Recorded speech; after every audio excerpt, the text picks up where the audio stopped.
मैं तुमसे पूछना चाहता हूं, माँ रोए तो तुम अपनी आदतें छोड़ दो, बाप रोए तो बाप के रोने पर तुमको तरस आ जाता है और तुम सुबह सुबह उठकर काम पर चले जाते हो। बाप अगर तुम्हें मन्नतो समाजत करे स्कूल चले जाते हो, और अगर बीवी रोए तो उसको मनाने की खातिर न जाने उसके सामने क्या क्या चीजें पेश करने के लिए तैयार हो जाते हो। इतने जालिम हम हो चुके हैं कि हमें हुजूर के रोने का कोई ख्याल नहीं, आकाए करीम के आंसू का कोई ख्याल नहीं। जो रसूल हम हमारे ऊपर इतने मेहरबान हैं कि कदम कदम पर लम्हा लम्हा अपनी उम्मत की फिक्र में गुजारते हैं, और ये उम्मत है जो मुस्तफा प्यारे की तालीमात को पसे पुष्ट डाले हुए हैं। मुसीबतें यूं ही नहीं आती। हम ही तो थे कि हमारी मस्जिद में नमाज पढ़ने के बाद निकलने पर बाहर मस्जिद के दरवाजे पर गैर मुस्लिम पानी का गिलास लेकर के खड़े होते, ये मुसलमान नमाजी पानी पर दम कर देगा, मैं अपने मरीज को पिलाऊंगा तो शिफा मिल जाएगी। आज हमारी मस्जिदों के साथ ये सुलूक क्यों हो रहा है? ये हमारे करतूत का नतीजा है, ये हमारी गलतियों का नतीजा है। आज हम कुरान के बारे में नहीं जानते, रसूल रहमत सल्लल्लाहु अलैहि वसल्लम के बारे में नहीं जानते, हम इल्जाम तराशी करते हैं, फलां ये कर रहा है, वो ये कर रहा है, वो ऐसा करेगा, वो ऐसा करेगा। कुरान ने वाज़े लफ्जों में फरमा दिया, अगर तुम अपने हालात बदलना चाहते हो तो खुद को बदल दो, हम तुम्हारे हालात को बदल देंगे। आइए मैं दो वाकयात आपकी समाअतों के हवाले करूं। जब आदमी बदल जाता है तो अल्लाह हालात कैसे बदलता है, इसमें कोई शक नहीं कि गुनाहों के सैलाब के अंदर दामन को गुनाहों से बचाना बहुत डिफिकल्ट है, लेकिन यह भी अपनी जगह मुसल्लम है कि अगर कोई बचना चाहे तो मौला मदद भी फरमाता है। रसूल रहमत सल्लल्लाहु अलैहि वसल्लम की करम की नजर भी होती है। लेकिन आज मैं आपको एक दर्स देना चाहता हूं। रात के सन्नाटे में अगर गुनाह के धब्बों में इजाफा हो चुका हो, दिन के उजाले में गुनाह कर चुके हों, और सर के बालों से लेकर पैर के नाखून तक गुनाहों में जकड़े हुए हों, और चाहते हों कि इस गुनाह के दलदल से, गुनाह की सियाही से पाक हो जाएं, क्या अब भी मेरा मौला करम फरमाएगा? क्या इतने गुनाह करने के बाद भी माफ फरमाएगा?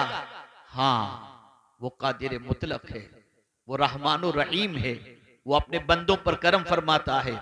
आइए मैं एक वाकया आपकी समाअतों के हवाले करूं। अल्लाह अकबर। हजरत हबीब आजमी रदी अल्लाह ताला अन्हु, तारीख उठाकर देखो, उनकी जिंदगी का जायजा लो। तौबा से पहले सूद का कारोबार करते थे, सूद के सिलसिले में बड़े मशहूर थे। अल्लाह अकबर। अगर किसी को सूद पर पैसा देते, ब्याज पर पैसा देते, तो उसके घर पे जब दस्तक देते तो बगैर कुछ लिए वापस नहीं आते थे। एक दिन एक शख्स के घर आप तशरीफ ले गए जिसको आपने सूद पर पैसा दिया था, दरवाजे पे दस्तक दी, और उसके बाद साहिब खाना के बारे में पूछा गया तो कहा घर पर नहीं है। उनकी बीवी ने कहा मेरे शौहर नहीं है। हजरत हबीब आजमी जो तौबा करने से पहले सूदखोर थे, उन्होंने बरजस्ता कहा कि तुम जानती हो कि मैं जब किसी के यहां पैसे लेने जाता हूं तो खाली हाथ नहीं लौटता, मैं आया हूं, कुछ ना कुछ मुझे दो। उसके घर पे गोश्त मौजूद था, उसने कहा बस यही बच्चों के लिए रखी हूं, ले जा सकते हो। लेकर निकले, अपने घर पहुंचे, बीवी को पेश किया, कहा इसे पकाओ। बीवी ने जब पकाया तो वो खून बन गया, वो गोश्त खून बन गया। बीवी ने बरजस्ता कहा हबीब, मैंने तुमसे कहा है कि सूदी कारोबार छोड़ दो, जरा देखो ये गोश्त के खून में तब्दील हो चुका। अल्लाह अकबर। बीवी के दिल से इस तरीके से दर्द के साथ ये बात निकली थी कि हबीब आजमी का दिल बदल गया, और उसी वक्त उन्होंने नीयत की कि मैं आज से सूद के कारोबार से तौबा कर लूंगा। लेकिन आप जरा सोचो, नीयत कर ली, तौबा की नीयत कर ली, सूदी कारोबार छोड़ने की नीयत कर ली, लेकिन उस जमाने के अंदर हजरत हसन बसरी रदी अल्लाहुल मौला तबारक व तआला अन्हु खिताब फरमाते थे। उनकी महफिलों के अंदर जाने वालों का बड़ा हुजूम रहता था। अल्लाह अकबर। हबीब आजमी ने नीयत की कि मैं जाकर के हजरत हसन बसरी के हाथों पे तौबा करूंगा। घर से निकलते हैं, रास्ते में बच्चे खेल रहे थे, देखा हबीब आजमी को, किनारे पर हो गए और एक दूसरे बच्चे कह रहे थे किनारे हो जाओ, इस सूदखोर के पैर की मिट्टी भी हम पर पड़ी तो हम तबाह हो जाएंगे। हबीब अजमी गए, हजरत हसन बसरी तौबा पर खिताब फरमा रहे थे और खिताब फरमाते हुए हजरत हसन बसरी अलैहि रहमत व रिजवान ने फरमाया, अगर सच्चे दिल से हबीब आजमी भी तौबा कर ले तो अल्लाह उसकी तौबा को कबूल फरमा लेगा। हजरत हसन बसरी हबीब आजमी को खास तौर पर मुखातब नहीं फरमा रहे थे, लेकिन चूंकि वो सूदखोर की हैसियत से इतने मशहूर थे कि उनसे बड़ा मशहूर कोई सूद के सिलसिले में नहीं था। लेकिन हजरत हसन बसरी ने जब ये कहा तो हबीब आजमी ने कहा, क्या कहा हुजूर आपने? कहा हबीब आजमी भी तौबा कर ले तो अल्लाह उसकी तौबा कबूल कर लेगा। फिर उसने कहा कि क्या कहा आपने? कहा हबीब आजमी भी तौबा कर ले तो अल्लाह उसकी तौबा कबूल फरमा लेगा। अल्लाह अकबर। हबीब आजमी आगे बढ़े, हजरत हसन बसरी के हाथों में हाथ दिया, अपने गुनाहों से सच्चे दिल से तौबा की और जितनों का पैसा लिया था उसे लौटाने का अहद किया। अब यही हसन बसरी रदी अल्लाह मौला तबारक व तआला अन्हु जिनकी बारगाह से हबीब आजमी तौबा करके निकले हैं, आप जानते हैं जब पलटकर अपने घर की तरफ जा रहे थे तो सिचुएशन बिल्कुल बदल चुकी थी। जिस रास्ते से आ रहे थे वहां बच्चे वही खेलते हुए नजर आए, लेकिन अब बच्चों के जुमले पहले जैसे नहीं थे। बच्चों ने कहा, अल्लाह का वली हबीब आजमी आ रहा है, अगर उसकी नजर किसी पर पड़ गई तो उसकी बिगड़ी संवर जाया करेगी। मैं पूछना चाहता हूं, अगर सच्चे दिल से बंदा गुनाहों से तौबा कर ले, अल्लाह उस तौबा की बरकत से कभी कभी तो ऐसा होता है, इबादत से जो मकाम नहीं मिलता वो सच्ची तौबा की बुनियाद पर अल्लाह मकाम अता कर देता है। हजरत हबीब आजमी विलायत के महताब बनकर के चमके और बड़े ऊंचे मकाम पर फाइज हुए। दामन पर गुनाहों के धब्बे लग चुके हैं, साफ करो इसे। जिस तरह से गंदे बर्तन के अंदर बिरयानी नहीं खाई जाती, ऐसे गंदा दिल होना तो इबादतों का असर नहीं होता। बदलो, मांझो अपने दिल को, साफ करो अपने दिल को, तौबा करो अल्लाह की बारगाह में सच्चे दिल से। अगर सच्चे दिल से तौबा नहीं करोगे तो मुसीबतें दरवाजों पर दस्तक देंगी, और अगर सच्चे दिल से तौबा कर लोगे तो अल्लाह कादिर मुतलक है, रहमानो रहीम है। और उस करीम के करम पर कुर्बान जाइए कि जब कोई बंदा तौबा करता है तो मेरा मौला इरशाद फरमाता है, इन्नल्लाह युहिब्बुत तव्वाबीन व युहिब्बुल मुतत्तहिरीन, कि बेशक अल्लाह तौबा करने वाले और पाक रहने वाले से मोहब्बत फरमाता है। आप जरा सोचो, बड़े बड़े जराइम एक जमाने में करने वाले लोगों को अल्लाह ने जब तौबा की तौफीक अता फरमाई तो फिर वो कितने ऊंचे मकाम पर पहुंचे। आइए हजरत फुज़ैल बिन अयाज़ अलैहि रहमत व रिज़वान की हयात तैयबा को देखिए आप। अल्लाह अकबर। डाका जनी का पेशा था, हर निकलने वाले काफले को लूटने का पेशा था। उस जमाने में एक ताजिर उस जगह से काफला लेकर सामान तिजारत के साथ गुजरने वाला था, जहां पर घाट लगाए हुए फुज़ैल बिन अयाज़ बैठा करते थे। जब काफला वहां से गुजरने वाला था तो उन्होंने अपने साथ, काफले वाले ने अपने साथ एक कारी कुरान को रखा था जो रास्ते भर कुरान की तिलावत करता था। जब फुज़ैल बिन अयाज़ का अड्डा आ गया और काफला वहां से गुजरने वाला था, कारी कुरान ने तिलावत की, अलम यानि लिल्लज़ीना आमनू अन तख़शअ क़ुलूबुहुम लिज़िक्रिल्लाह। क्या ईमान वाले के लिए वो वक्त नहीं आया कि अल्लाह से डरे और अपने कल्ब को अल्लाह के जिक्र से मुनव्वर मुजल्ला फरमा दे। बस ये आयत करीमा पढ़नी थी कि फुज़ैल बिन अयाज़ के दिल पर इस आयत ने असर किया, चीख उठे और कहा, हाँ हाँ, ईमान वाले के लिए वक्त आ गया कि वो अल्लाह से डरे और तौबा करे और अल्लाह अज़्ज़ व जल्ल के जिक्र से अपने कल्ब को मुनव्वर और मुजल्ला करे। उसी वक्त तौबा की और तौबा करने के बाद फुज़ैल बिन अयाज़, अल्लाह अकबर, जितनों का माल लूटा था सबका माल अता कर दिया और उसके बाद सीधे मस्जिद नबवी शरीफ की तरफ बढ़े और वहां पहुंचने के बाद दरसे हदीस की महफिल के अंदर बैठे और बैठते बैठते अल्लाह ने फिर वो मकाम अता फरमाया कि हजरत फुज़ैल बिन अयाज रदियल्लाहु मौला तबारक व तआला अन्हु मस्जिद नबवी के अंदर खुद दरसे हदीस देने लग गए, और जब उनके सामने कोई लफ्ज़ अल्लाह कहता तो कांप जाया करते थे। जब हजरत फुज़ैल बिन अयाज अलैहि रामा का विसाल हुआ तो दुनिया ये कहने पर मजबूर हो गई, फुज़ैल इस दुनिया से नहीं गए, अल्लाह का खौफ इस दुनिया से चला गया। विलायत का मकाम हजरत फुज़ैल बिन अयाज को कैसे मिला? तौबा की बुनियाद पर। मायूसी के दलदल से निकलो।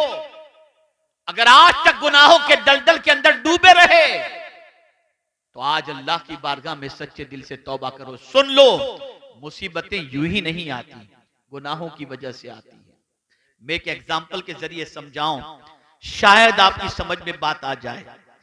एक इंसान पर जब जुल्म और मुसीबतों के पहाड़ टूटते हैं तो वो इंसान कहता है, पता नहीं कौन सा गुनाह मुझसे हो गया था जिसकी सजा मिल रही है। उस वक्त वो गुनाह को याद करता है। इसलिए याद रखो, आज अपने गुनाहों को याद करो। और जानते हो ये कौन सा महीना है? ये शाबानुल मुअज्जम है। और इस महीने के बारे में हुजूर फरमाते हैं, शाबानुल मुताहिर, शाबान पाक करने वाला महीना है। इस माह मुबारक में सच्चे दिल से अगर तौबा कोई कर ले तो अल्लाह उसके गुनाहों को माफ फरमा दिया करता है, गुनाहों से पाक कर दिया करता है। मुझे हैरत होती है, ए रसूल आजम सल्लल्लाहु अलैहि वसल्लम के दीवानों, मुसलमान तौबा करने के लिए भी तैयार नहीं। मुसीबतें देखकर, परेशानियां देखकर, तकालीफ देखकर, जवाल की हालत देखकर आज भी तौबा करने के लिए तैयार नहीं कि अल्लाह अज़्ज़ व जल्ल की बारगाह में सच्चे दिल से तौबा करके मौला को मनाने की कोशिश की जाए। नहीं नहीं, उसे तो कल भी माअज़ल्लाह गुनाह करना है। बड़ी मादरत के साथ मैं अर्ज़ करूंगा, मैं कभी कभी कुछ तल्ख बातें भी कर देता हूं। हम जब आए, मकान पर पहुंचे तो हमने देखा, जब इस्तिंजे के लिए हम उतरे, वुजू के लिए जब खड़े हुए तो लोग लाइन से यूं खड़े थे। मैंने वुजू करने के बाद, मैंने फारिग होने के बाद मैंने लोगों से पूछा, बताइए आप में से कितने लोगों ने इशा की नमाज पढ़ी है? कितने लोगों ने पढ़ी है? सन्नाटा था, कोई हाथ उठाने को तैयार नहीं। और चिल्लम चिल्ली, शोरो गुल, हमारे लिए खड़े होकर एहतमाम, ये सब करते हैं। कयामत में पूछा ही नहीं जाएगा कि तुम किसके लिए खड़े रहे और कितनी देर खड़े रहे। ये पूछा जाएगा रब की बारगाह में खड़े हुए कि नहीं हुए, नमाज पढ़े कि तुम नहीं पढ़े। और ये बात अच्छी तरीके से याद रखो, जो जानबूझकर एक वक्त की नमाज कज़ा कर दे उसका नाम जहन्नम के दरवाजे पर लिख दिया जाता है। ये कौम यूं ही तबाह नहीं हो रही, इसलिए तबाह हो रही है कि अल्लाह ने अपना दस्ते अमान उस पर से उठा लिया है। इसलिए कि हुजूर फरमाते हैं, जो जानबूझ करके एक वक्त की नमाज कज़ा करे अल्लाह उस पर से अपना दस्ते अमान उठा लेता है, कोई पनाह नहीं देगा। हम अगर तारीख उठा करके देखें, रसूल आजम की सीरत उठा कर देखें, सहाबा की सीरत उठा करके देखें, और हमें जो अल्लाह और उसके रसूल की तरफ से हुक्म मिला उसे देखें। लाओ मुझे कोई ऐसी मुसीबत जिसके लिए हुजूर ने नमाज का हुक्म न दिया हो। बारिश नहीं हो रही, नमाज इस्तिस्का। कोई मर गया, नमाज जनाजा। गुनाह हो गए, सलातुत तौबा। कोई हाजत है, सलातुल हाजत। अरे खुद हुजूर सल्लल्लाहु अलैहि वसल्लम जब कभी इस्तिराब की कैफियत के शिकार होते तो हजरत बिलाल से फरमाते, अरहना या बिलाल, ए बिलाल मुझे राहत पहुंचाओ। बिलाल अजान कहते, हुजूर नमाज पढ़ लेते, हुजूर को राहत मिल जाती थी। तुम नमाज छोड़कर सब इधर उधर भटक रहे हो, वक्त ही नहीं है तुम्हारे पास नमाज का। और फिर वो लोग जो दौलत के अंदर डूबे हुए हैं, मालो जर के अंदर डूबे हुए हैं, और कुछ ऐसे भी हैं जो खूब खैरात और सदकात वगैरह करते हैं और माल लुटाते हैं, लेकिन नमाज नहीं पढ़ते और समझते हम तो बड़े खुश नसीब हैं, इतना माल, कोठी, बंगला, गाड़ी सब हमारे पास है और इतना पैसा हम अल्लाह के नाम पे लुटाते हैं। खुश नसीब न समझो। अगर नमाज छोड़कर ये सारी चीजें हैं तो खुश नसीब न समझो। एक तारीखी जुमला आपकी समातों के हवाले करता हूं। अल्लाह जब किसी बंदे से नाराज होता है ना, तो रोटी नहीं छीनता, सजदे की तौफीक छीन लेता है। सजदे की तौफीक छीन लेता है। माल का मिल जाना यह खुशबख्ती की अलामत नहीं है, सजदे की तौफीक का मिल जाना यह खुशबख्ती की अलामत है। आज हमारी कौम का हाल यह है, 2 साल का बच्चा फटाफट मोबाइल इस्तेमाल करता है, मां खुश हो रही है, बाप खुश हो रहा है। रोजाना रात को न जाने क्या क्या आज यूट्यूब पर देखा जा रहा है। मैं बड़ी मादरत के साथ, हमारे जितने भाई चैनल चला रहे हैं, बहुत मादरत के साथ, मेरे भाइयों, आप इससे पैसा कमाते होगे, ठीक है अपनी जगह पर, लेकिन यहां के प्रोग्राम को जो नश्र करते हो ना, तो इस प्रोग्राम पर अमल की भी कोशिश करो। खाली पैसे कमाने की फिक्र मत करो।